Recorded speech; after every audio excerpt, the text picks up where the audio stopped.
I'm going to make dairy-free cookies using 3 varieties of coconut. These are super tasty and they're actually really good for you too. 3/4 cup of oats with 3/4 cup of self-raising flour. Now this is wholemeal self-raising flour. It gives it a really nice nutty flavour.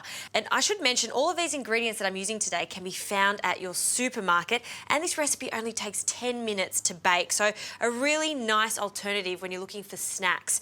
Also, I'm going to add some desiccated coconut here. I've got 2 tablespoons and I'm going to leave a little bit left over to garnish the cookies just at the end, and some allspice. Now you can change up the spices in here. If you like, you could add a little bit of cinnamon or some clove, or even just a bit of nutmeg is fantastic in this. So that's just for some extra flavour. I'm going to mix the dry ingredients together. I've also done this recipe with a little bit of ginger powder, which is super delicious too.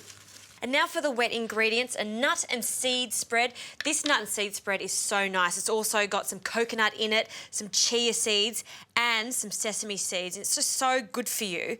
And look how thick and rich it is. Now I need 170 grams of this, so I'm going to measure that out. And this spread can go into a separate bowl. And for a honey alternative, if you are fructose intolerant, I have some rice malt syrup for some sweetness. And you don't need too much of that in there. And to carry on with the coconut theme, 2 tablespoons of coconut oil, and this is going to help bind everything together, along with 2 tablespoons of coconut cream, and I'm using light coconut cream here, but you could just use normal coconut cream, and 1 egg. So wet ingredients in one, dry ingredients in the other. And just with a fork, I'm just going to break that egg and mix all of this together until we've got a really thick paste. Perfect. Now I'm just going to create a well in the centre, and we can incorporate our wet ingredients with our dry ingredients. Once I've combined this, I'm going to separate this mixture into 8 even balls, place them on a lime tray, and then they go into the oven 180 degrees for about 10 minutes, and then they're cooked. See, told you how easy this is.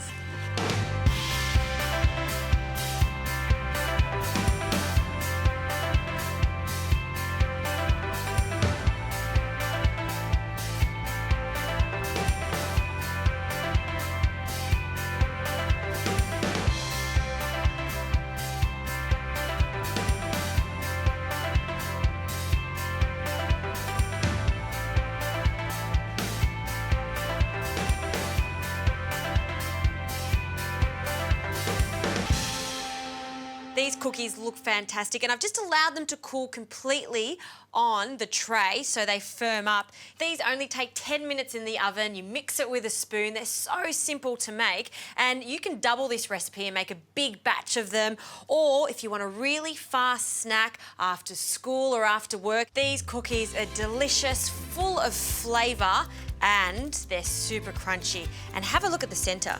Oh, look at that. All I need is a cup of tea to go with this. They are so good.